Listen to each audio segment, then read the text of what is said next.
আমার বান্দার রোজা রাখছে শুধুই আমার জন্য, আমি নিজেই তার প্রতিদান দেব।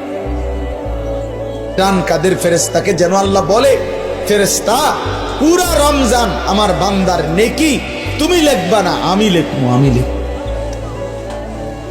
লিখবো, আমি দেব বান্দার।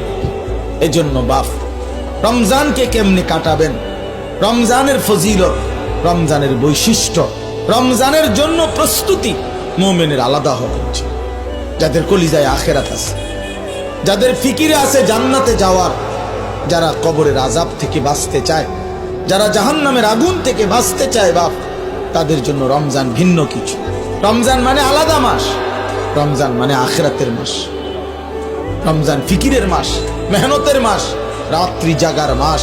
রমজান মাসে দিনের বেলা রোজা রাখবে, রাত্রিবেলা রাত্রি জেগে তারাবি পড়বে। আল্লাহ তাআলা এমন ভাবে সাজাইছেন যে বান্দা 30টা দিন তুমি কষ্ট মুজা